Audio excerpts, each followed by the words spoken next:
Welcome back to this series. We're going to take a look at the collapse of the 2023/2024 Eagles and see what could have caused that / contributed to it. Here in part two, we're going to look at Jalen Hurts. Last time it was off the field, this time on the field, production, performance, and who was dragging him down, as well as who needs to be better, give better support, and so on. What's up, it's your boy Cintron coming back at you with another analysis video, and kid you not, that's my real name. And let's get into this one. Right where we left off last time. Quote here coming from Jalen himself. There were things that were once said about me, him being Jalen Hurts, to make me great, to make me a special individual, a special leader, an impacting and uplifting guy that one may find is an issue now. So when he's up, he's up. When he's down, he's down. People are kicking him. So people made him out to be the GOAT, the greatest after that Super Bowl performance. And then all of a sudden, when we have a losing season, all these issues suddenly come out and make him the scapegoat. From GOAT to scapegoat. Not shocking, because same thing happened to Wentz, even though, he deserved a lot of that criticism, constructive criticism. But he says here, he said the whole time that it's based off of results, what you do. So if he wins, nobody's talking about these things. Nobody's making a fuss. Focus on the positives. But when things are down, chips are down, these stories come out some kind of way from an insider. And it's like, come on. Wash, rinse, repeat. He knows himself. He says winning takes a team. He knows he wants to be better. He knows what's expected of him, especially playing in this city. And he's a guy that wants to be better, which is why he had such consternation with Nick Sirianni and Brian Johnson. And those three couldn't get it together. And I put the onus on the coaches, chiefly being Nick Sirianni, to support him with your offense. I want to do a video diving into it later, but the fact that he even had to fight so hard to field a competent offense is a huge part of the problem. Is the problem. At least on offense. But yeah, he plans on fixing it. He plans on getting better. You don't have to question his motivation. After the Super Bowl, days after, he was, asked after, I'm going to be out there, can you see me tape the film? Immediately view it after, working out and such. Don't question this kid's heart. And his health, yeah, he was never fully healthy, I believe. But if you step out on that field, excuses can't be made in that regard. So he was out there good enough to start and play and be effective in several games that we saw. Even in the Dallas game, his knee got hit by, I think, DeMarcus Lawrence, and he writhed on the ground, but he got back in there. And in the second half, helped to lead us to victory. All right, here's where we'll get into some of the meat here. Tim McManus, a guy at ESPN, had some interesting stats involving Hurts. He believed that they were overly reliant on vertical routes and not utilizing short to intermediate throws, particularly over the middle of the field, where Brown has thrived in his career. So yeah, there was no passes over the middle of the field. We ignored that on offense and defense, much to the detriment, of guys that would have thrived there, like Brown. And Smitty showed in the playoff, like one of his biggest catches. I think it went for a huge first down, was an intermediary throw over the middle. And we eschewed those to go for the explosives that we were chasing. And like I said in previous videos ad nauseum, you chase those kind of things, they're not going to come to you, but you let the offense play out in a natural way. Those things are going to be available to you. You can take your shots. Like, remember the first Commanders game where he audibled to AJ? It was there available because we hadn't been taking those kind of shots all game. You pick and choose your spots. You don't choose them, force them. In short, the belief was there was too much flash over substance. Exactly what we were just talking about. A sentiment others on the offensive side of the ball shared. And that's why he was so pissed. Offense prioritizing these things, and that he chose to audible into things because the frustration and trying to make something happen. You're forcing him to play outside the offense because the offense isn't giving him good enough options. Terrible, awful. And then Nick Sirianni has the gall to say that we're looking for new, fresh ideas. Did we try Bryans? Nah, we didn't. Look at his offense when he was O coordinator at Florida. I think maybe it was 2018 to 2020. Or 2020 to 2022. It was over a 2-year span. Didn't see those. Some examples. 5.2% of Hurts pass attempts were between the hashes during the regular season. The lowest rate of the 30 QBR qualified quarterbacks according to ESPN stats and information. So Nick says ad nauseum how he hate being in the bottom half of stuff. And here we are, right there. Not using a whole section of the field. Or targeting. 27.2% of the Eagles' routes were verticals. The 10th highest in the NFL. And what to show for it. We were going off of last year's, reputation and success. Didn't work out for us. And at no point did you think to change that. Nope, staunch, stubborn. Philly threw downfield 20 plus yards on 11.4% of the passing attempts, the 11th highest rate in the league. Hurts had 77 attempts to receivers running vertical routes. He completed 30 of them, 39%, with 11 touchdowns to 8 interceptions and 10.8 yards per attempt. So for me, I'm willing to, to let that part go. You take your shots. But how high volume was it? And situational context matters. Where and when in the game. A lot of times he threw picks where I believe, they practiced that week to run those plays in those situations, regardless of what was happening. Down and distance, point spread in the game, whether our defense had been, just come off the field or not. No situational awareness. Just chuck and duck. He's ducking his head for accountability. Like, if we're behind, okay, I can see you pressing. But if we're up, run the damn ball. If it's first down, why are we taking a shot there? Unless the guy's just blatantly open. So we were just forcing things.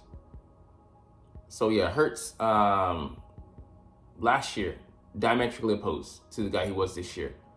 And we had a better run and pass ratio. I think it was shot at the top billing. Almost 50-50. I think it was 49% pass and then 50.5% run.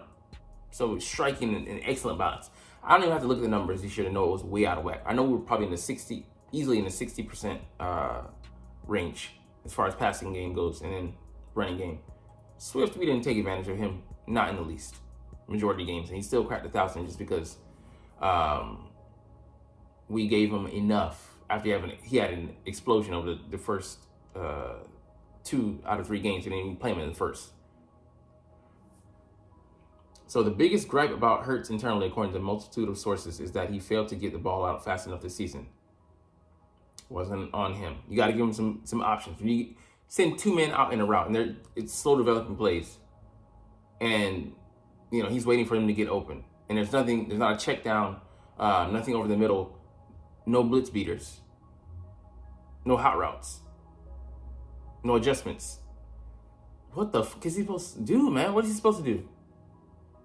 Maybe it was a lack of defensive recognition. Maybe it was his lack of trust in his options other than A.J. Brown.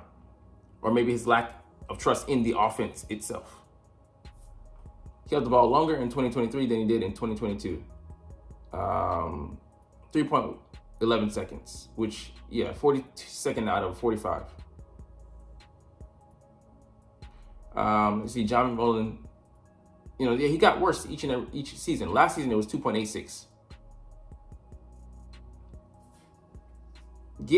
One of the things you want to do for your quarterback is you want to make him comfortable. How do we do that for him? You want to have him being a point guard out there. Easy layup throws. Bam, over the middle. I don't see us having a quick offense at all. Other than the slant to A.J. Brown, we don't take advantage of the spacing. Now you see the Dolphins, even the Chiefs, this year even, getting the ball out quick. Timing. Didn't see that this year. We took away the RPOs. For what? Just for the sake of not running the same offense as last year? Teams knew how to attack Hurts. He was blitzed 185 times, behind only Jordan Love, Jared Goff. That's it. And they had answers, but they had answers to the blitz. You go watch their playoff games against the Cowboys and the 49ers, and go watch his playoff games against the Bucks. And I forget the Rams. Yeah. Hurry, the third highest amount behind Geno Smith and Patrick Mahomes. And he would get out of some.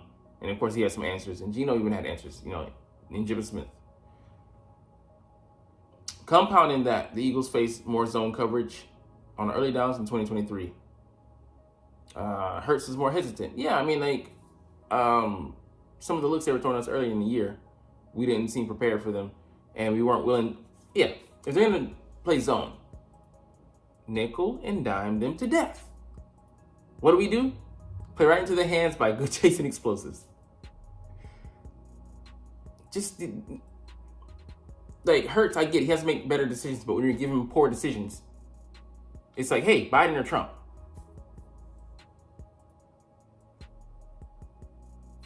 Both decisions are bad, and I got to check out of it. Is it independent even a valid route to go? So teams out scheming out Brown. That's fine. But they got to find a way to get him back open. I've seen teams with lesser options have more success. Yeah, you had Randy. When teams were taking away Randy, you had Wes Welker. And then the tight ends, Gronk and stuff like that in the offense. They found a way to make it work. But I've seen when they didn't even have Randy, they cast out Randy and they had options. They had guys in misplaced roles, 2s as 1s and 3s as 2s and 4s as 3s. Still got the job done because of the scheme. Smoke and mirrors, but they made it work.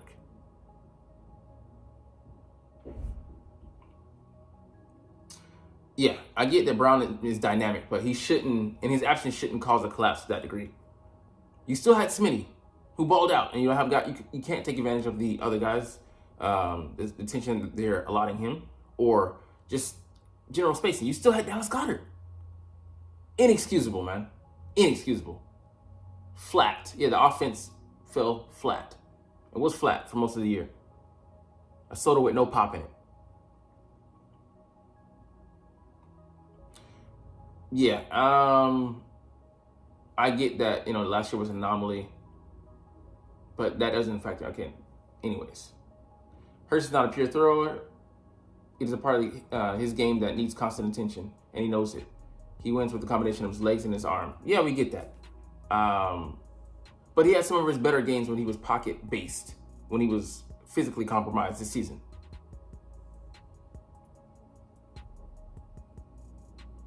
So, I mean, they didn't give the guy enough to work with, and with the concepts and the offense, the scheme. Too vanilla.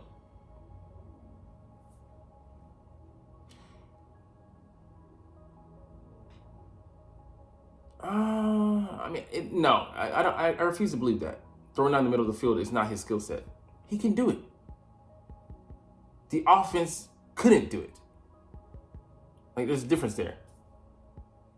If you were expecting him to draw plays on his own, that's where you're not doing your job. That's where you're coming up short and you're incompetent. So I refuse to believe that he was pushing the vertical game. No, that's your philosophy. Jalen is about winning. The fact that you don't implement an offense, you're saying that he can't be like a timing-based quarterback. That notion is ridiculous. But not making adjustments against blitz when you knew getting off the bus that Todd Bowles and previous week before that in the regular season finale, Wink Martindale are going to blitz you. He has the top rate and they have the number 3 rate. in Tampa Bay. To have no answers is just it's insanity. It's pride to the ultimate level of saying that, you know, we're gonna beat you just by showing up. We have the better players. We can muster something up. It's just the unaccountability just is striking. And they brought this guy back, Nick Sirianni, for another season while getting rid of his offensive and defensive coordinators. Who's the common denominator there?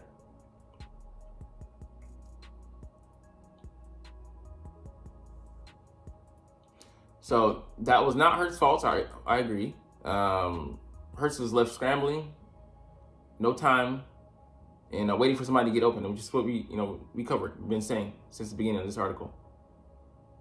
Yeah, he's very fixable. Like the problem, it's not even fixable. Just need to address the problems that you caused yourself with this retardation in scheme. So it's funny, you create problems when there were none, or like that were minimal last season, but that were exacerbated. And yeah, the problem with his contract, I mean, he has a commitment, but next season, each season is going to get progressively bigger, but they're gonna waste another year coming up in 2024, get Nick out of here, and then now you're gonna have to bring in another offense for Jalen to learn. Just no stability, which the front office isn't even thinking about. But then just another prime year, not just Jalen, but the players around him getting older, getting closer to having to either renew their contracts or being eligible for contracts. Just a waste of time. I agree with this sentiment, but in a totally different way. The Eagles need to figure it out fast. Not about Jalen, but with what they put around him in ways of staff and players. Because it's just a colossal waste of fucking time. We'll get into the coaching, more into it next time. For now, let's look at this report that the Eagles are looking at Kellen Moore for offensive coordinator. And I don't know, man. I think it could be a potentially nice move. He has a vertical passing game, has that, but the lack of, I want someone that pays credence to the running game. I agree with top billing, Greg Roman. That prioritizes the run game, but he wouldn't be bad. And I get that he doesn't have the best reputation at the moment because the Chargers offense didn't do well, but Justin Herbert was playing well before he had to stick with Easton Stick, no pun intended. But I think he could come in and give us some different ideas, and he wouldn't be a yes man to Nick because he didn't. I don't think he bent the knee to Mike McCarthy. That's why he was out of there. But at the very least, I think our passing game would be at the very least innovative, slightly innovative and creative enough. So better than some of the other ideas I saw out there being floated with other coaches. So.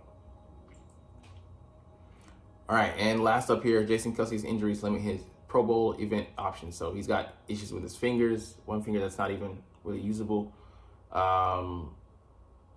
Problems with his lower body, upper body.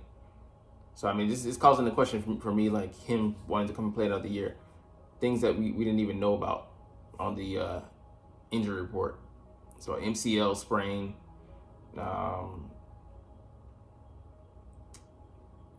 Let's see, right elbow doesn't work anymore. I'm like, damn, really? I didn't know that. But it's the cost of doing business in the NFL. Basically, he's a legendary guy, and whatever he decides, I think he could give another year and still be playing at a very high level. Even beyond that, I think he'd play at least a couple more solid years, 2 to 3. But I think he stays retired. But hey, I'd be up for another Kelce year. You know what you'd be getting, and the leadership is just it's irreplaceable. Anyways, we'll get up out of here on that note. But you're not even watching though, but it's all good because I love making these videos and I love talking about the Eagles, despite what's going on. But anyways, like I said, we're gonna chunk the deuces, but as always, it's fly Eagles fly, and let's motherfucking go. Like, comment, share, subscribe if you want. Thanks for watching. Check me out at Cintron, Cintron Anime, Cintron Life, or Cintron Laughs, or other social media.